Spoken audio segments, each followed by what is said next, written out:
Hello, my name is William Poole, and today I'm joined by Dave Burley as we discuss all things Warrington Rylands. First and foremost, thank you for coming on, Dave. How are you? Really good, thanks, Will. Thanks for having me on. No worries. Have you got over Man United's exit in the Champions League the other night? Yeah, I mean, Man United are one of the teams that we can't really control. It's a lot safer to bank on Rylands at the minute, but what happens at that club won't change until the ownership changes. So, but that's another story for another time, I'm sure. Yeah, I think it's a lot safer and a lot more exciting to follow Rylands at the minute as we sit top of the league. It's a lot more exciting and a lot more fulfilling.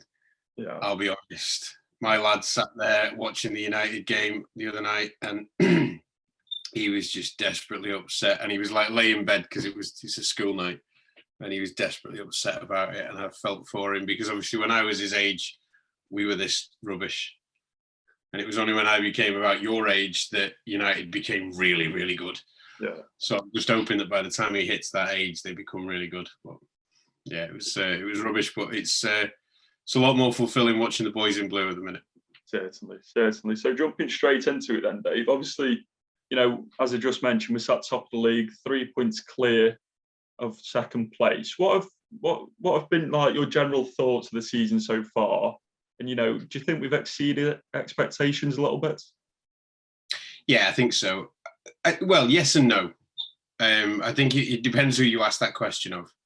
If you ask that question of anybody outside of the football club, for a club going into the NPL West in the first season, yes, I think we've exceeded everybody's expectations of us. And I think we've exceeded a lot of the people, the volunteers like myself who work at the club. We've exceeded a lot of those expectations. I think if you were to ask Dave and Fraser that question, they would probably say no. Yeah. They would probably say this is what they wanted from the off. But Dave and Fraser are exceptionally ambitious people, and that's why the squad are as single-minded as they are, because it's because of their leadership. But yes, I think to the outsider, definitely, I think you'd look at Warrington Rylands and say that they've exceeded expectations this year to be in the first year in a new, not just a new division, but a new league structure, and to be challenging for the league title or possibly playoffs is a massive step forward. You just mentioned David Fraser there. When we played Marine back in January, I believe, were we 5 points off Marine? We went to Marine and we beat them 2-0. Is it credit to Dave and Fraser the way they've got the side playing to now sit 3 points ahead of Marine? I think it's a big credit to Dave and Fraser that whenever this team has gone through a bad patch, whenever this team has had poor results, because every team has them, and whenever this team's had poor results or a couple of results on the bounce that don't really resonate or whatever, Dave and Fraser have been outstanding at pulling them forward and dragging them up and getting them back. The confidence is there and getting them to the point where that they believe in themselves to go out and do these things. And that's not an easy thing to do. I've summarized it there in a sentence, but it's not easy.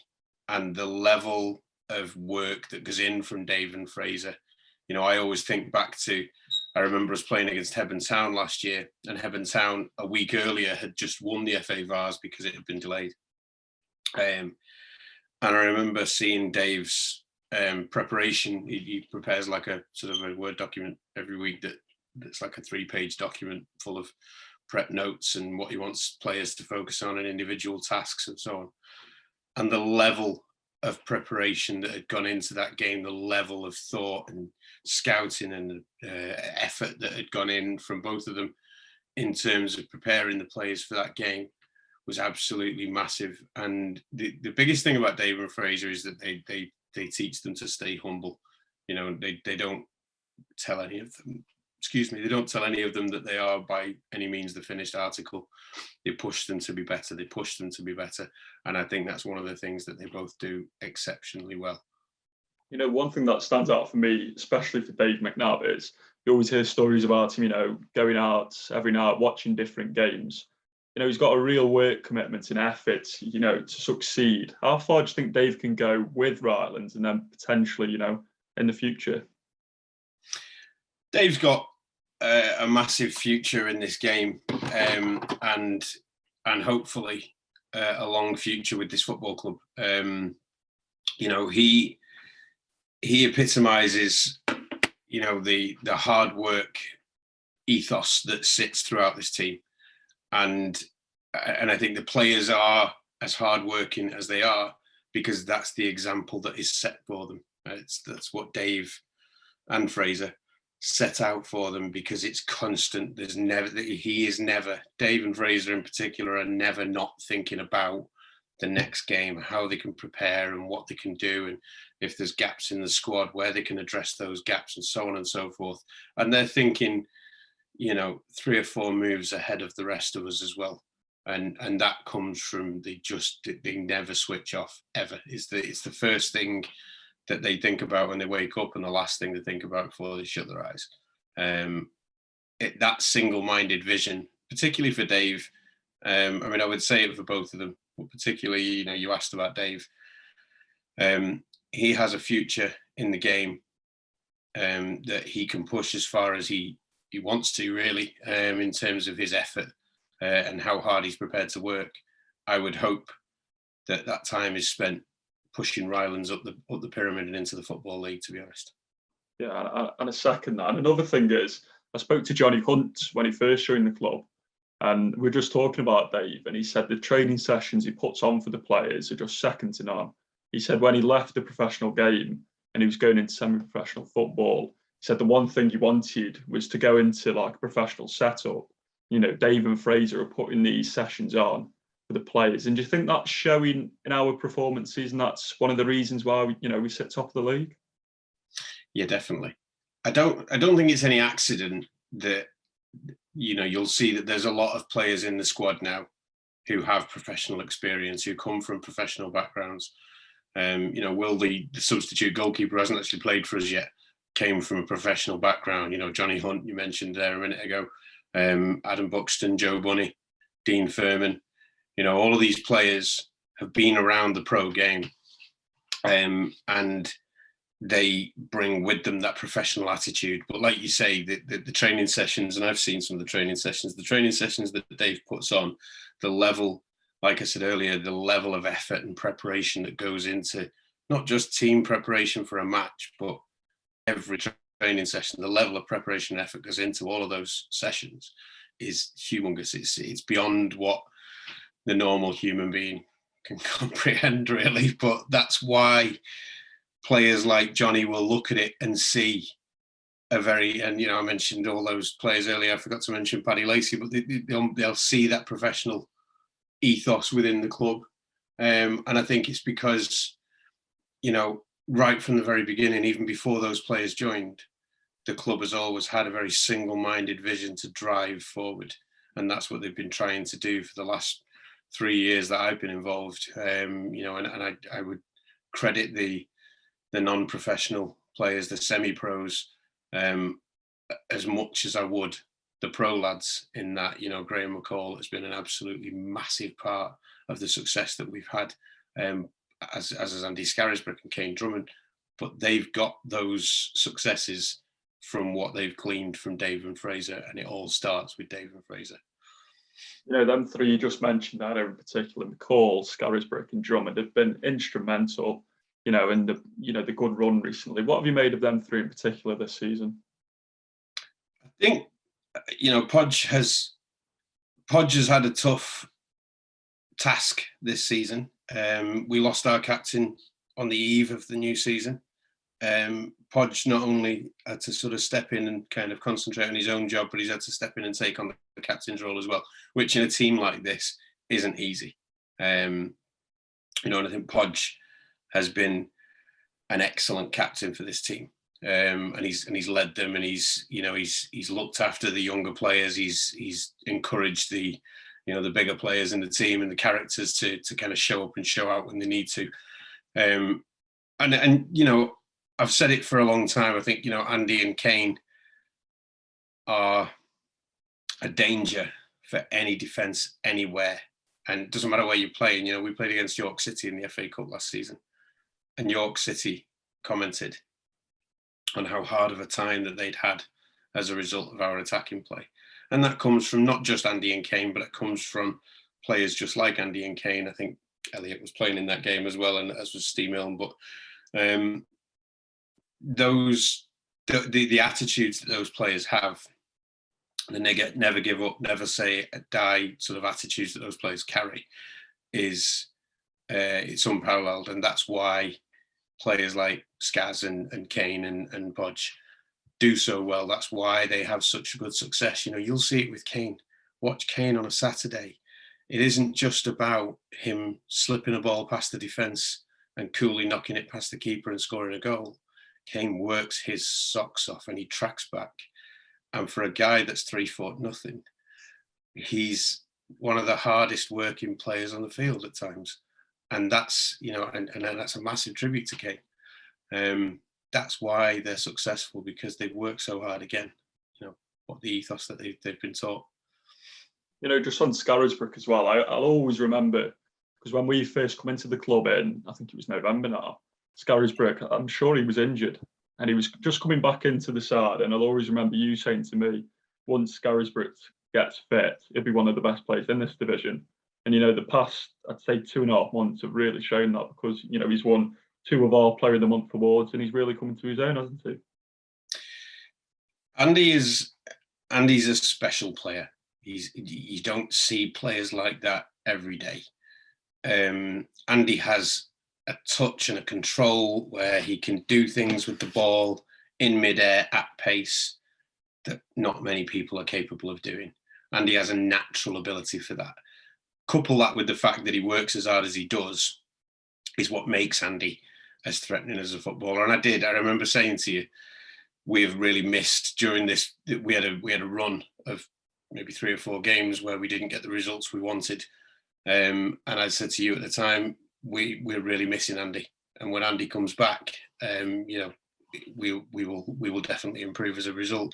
And I think we have. I think in the first instance, they pushed Andy into a different role and he had to adapt to playing as kind of an auxiliary sort of false 9 sort of position. But as time's gone by, he's kind of dropped back into his more preferred kind of midfield playmaker role as part of that.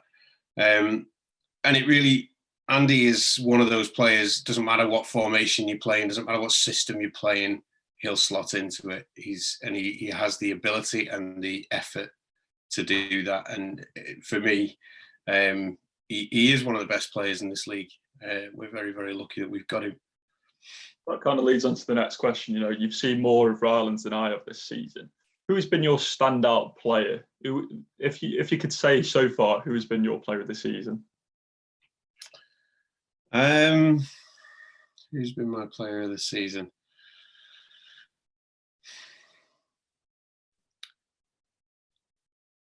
I mean, it's easy to look at the likes of the Andys and the Kanes of this world, and obviously Podge as well. I would struggle. This is a 20-minute conversation to kind of narrow this down. I don't think we've got the time to narrow that one question down. I'd struggle to narrow it down to one name. I think Skaz has been outstanding since he came back into the team, but I don't think it can be ignored how important Charlie Doyle is to that team when he plays. Because without Charlie Doyle doing what he does, Andy Scarasbrick doesn't have the freedom to do what he does, and it doesn't free up Kane as much to do what he does. So Charlie Doyle is a massive part of the success of those players as well. But then, you know, we've had great performances from the defenders as well. I think Dev Walker's had an outstanding season. Yeah. And I think he's looked every bit, you know, a flying right wing back, which is exactly what Dave's been trying to do with him since we started playing sort of 3 at the back. Deck has gone from being a sitting right back to playing like a flying wing back, and he's been brilliant at it. So I think there's few. My vote would probably just about shade it and go to Andy, but I don't think you can ignore the way that those people have played. You know, I think the other guys have all contributed. And that's one of the things, again, we talk about Dave and Fraser. Dave and Fraser are always very keen to not single out any one player. They will always say, look, it's a team effort. You know, Kane might have scored a hat-trick on any given day, but that game's not about Kane. That game's about the people who played the passes into him. It's about the people who stopped, you know, made the tackles in our box that stopped it from being a closer game than it should have been when it was 1-0 or whatever. Those are the things that Dave and Fraser will look at. So it's always about the collective, and it's always about what everybody contributes. We've been very lucky this year that everybody has been single-minded and they've contributed together at the same time. And when a team like that gels and clicks, it's very difficult to stop them, as you've seen. Yeah. And then someone who's slotted into the midfield alongside Charlie and, you know, alongside Scarasbrick has been Dean Furman, who we signed late January. What have you made of his impact since he joined Rylands? I was talking to one of the coaches a few weeks ago when we were playing against Trafford, and he referred to him as Dyson Dino because he just hoovers everything up. I think what Dean has done for that team is he's just calmed them down. He's just given them a little bit of experience. You know, Dean's an experienced campaigner himself. He's been to African Cup of Nations twice, I think. And I think on one of those occasions he was the captain of South Africa. You know, he's been to high places. You know, he's a very, very experienced player from that point of view. So I think what he gives the players is a very calming influence. He's able to pick the ball up and start moves from scratch. If they've had an attack and it's been broken down, Dean is a very good player at being able to win that ball back, start the move again, and get us on the front foot. And it's not just about breaking up the play, which Dean does. It's not just about breaking up the play, it's about getting us moving again. And he's been really, really good at getting us moving, I think, at key points. You know, he was at the heart of the midfield last Saturday when we beat City of Liverpool 2-1. I wasn't at the game, Dave. So what did you make of the game last Saturday? We deserved winners? It's very much a game of two halves. You know, I thought we're 2-0 up within 20 minutes. Kane goes clean through the defence, one-on-one with the keeper, beats the keeper, is denied by the post 5 minutes before the end of the game, at the end of the half. I think we probably could have gone in at half time 3 or 4-0 up. I thought we absolutely dominated that first half. Then I think they changed their system a little bit. They made a change. And they came out, they'd obviously had a bit of a hairdryer treatment in the dressing room, but they came out with a renewed attitude and they pushed us back. And somebody said to me at one point during the second half, why are we sitting like this? And I said, I don't think we've got a lot of choice in it. I think they're just pushing us back. And they were probably, you know, I don't think anybody would deny they were probably the better side throughout the second half. So it was very much a game of two halves. I thought during the time that we were under pressure, I thought we defended exceptionally well. I thought in the centre of defence there, the partnership that's developing between Rick Smith and James Neild is really, really blossoming now. James Neild's a very, very classy defender, and again, one that we're very privileged to sort of have at the club. I just think that we soaked up the pressure very well. And I think the telling point of the result is that we soaked up pressure better than they did. You know, each side had a half. We did more with our half than they did. And yeah, for that reason, I will always say that I think we deserve to win the game. I'm sure if you were talking to a City Liverpool fan, they'd probably say something different. That's always a sign of a good side, though. You know, going away from home, it's a tough place to go. You know, they've had a decent season. You know, they're not pushing the playoffs, but they've had a steady season. But to go there, go 2-0 up, you know, concede a goal, but see the game out, that's a side, that's, you know, an indication that we're a good side. We knew how dangerous they were. You know, they came to Gorsey Lane earlier in the season and beat us.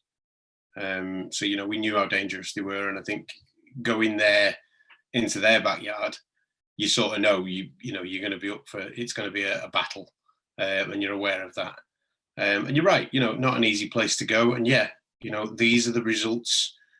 When you grind out results against difficult teams that are, you know, tough to break down like this, yeah, that's the sign of a successful team. Hopefully that will translate to the end of the season, and hopefully that will give us something to celebrate about. But there's still a lot of football left to be played in this division yet.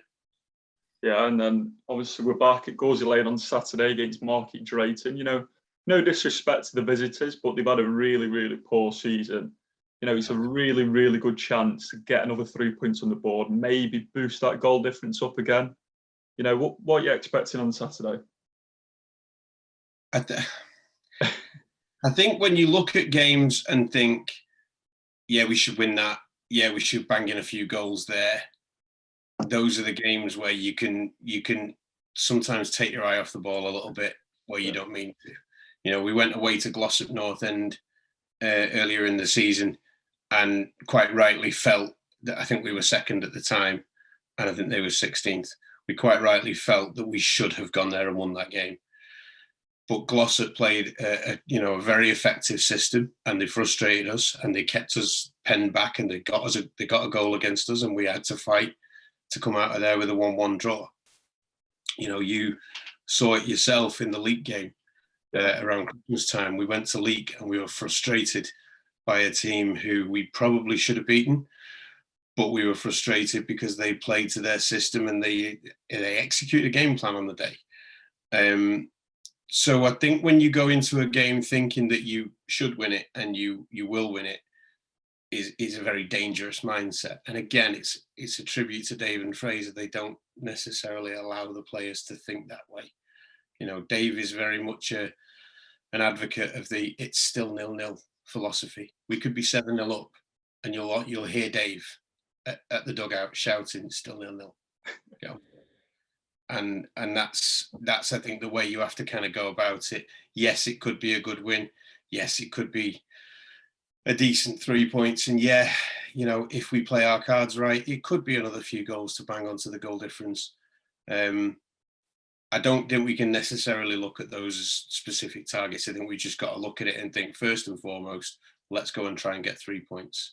If we can be secure of 3 points and start playing champagne football and knocking 6 or 7 goals, all the better. But I think first and foremost, let's go and secure them points first, because we need that to keep the people behind us at bay. And then leading on to the next question, with 3 points clear at the top of the league, as I've said, with 6 games remaining, and we've still got Workington to play. Teams have got games in hand on us, but you could argue having the points on the board is a lot better than having the games to play. So, in your opinion, where can you see this Rylands side finishing this season? Do you think we'll get that first place, or do you think it will be the playoffs? I think it's difficult to sort of say, yeah, we will get the first place. I think we're playing well enough. We beat Workington earlier in the season, and it wasn't a lucky win. I think we were a better side than them on the night. I would feel confident in the team to go away to Workington and grab a result near the end of the season, business end of the season. We've still got Workington to play. We've still got Poole to play. We've still got Runcorn Linnets to play. These are all really difficult games. But I would feel confident, that the lads at this time of the season, this is when they play at their utmost, and this is when good sides become great sides. So I would feel confident that we are capable, but at the moment, as Dave will probably tell you, it's not really in our hands. It's until those games in hand have been played, then you never really know. I'm like you. I'm very much a believer of I would much rather have points on the board than a collection of games in hand to play. But it's a question of, I know that there's quite a few free Saturdays, so it's a question of whether or not those games in hand actually negatively impact the teams in question, of whether they're able to put them all into Saturdays, because I think at the moment a lot of the games in hand are being played on Saturdays when we're not playing. So I don't know. I mean, I would say my prediction for this season would be that I think as a minimum, I think we'll get playoffs. And I think if we get playoffs, I would see us in the top half of that playoff draw. Don't see us I think we've been too good to finish any lower than maybe second or third. We'd have to capitulate a lot to finish any lower than than maybe third place. But if we can do what we need to do, winning our games, and if the games in hand go the right way for us, yeah, I think we're good enough to win that league. Now we've got to win every game, and I think that team is good enough to go and win every game. Yeah, I agree. And then moving on to the final question, I want a score prediction for Saturday. I'm rubbish at these, and I get them wrong, so I tend to try and understate. I'm going to say 4-1, Rylands. 4-1. Yeah, I don't think we'll concede. I think it'll be 3-0. I think another 3 points. Keep the gap to 3 points, and we'll just see how the final 5 games pan out after Saturday. It's all to play for now, so every game's a cup final, and that's the way they'll be preparing for it. That's the way all of our lads will be preparing for it. So we've just got 5 cup finals to look forward to. It's going to be an exciting end to the season. Really looking forward to it. It certainly is. Again, thank you very much for joining me today, Dave. I really appreciate it, mate. No worries, pal. Thanks for having me on. And thank you for listening, everybody, and I'm sure we'll see you again.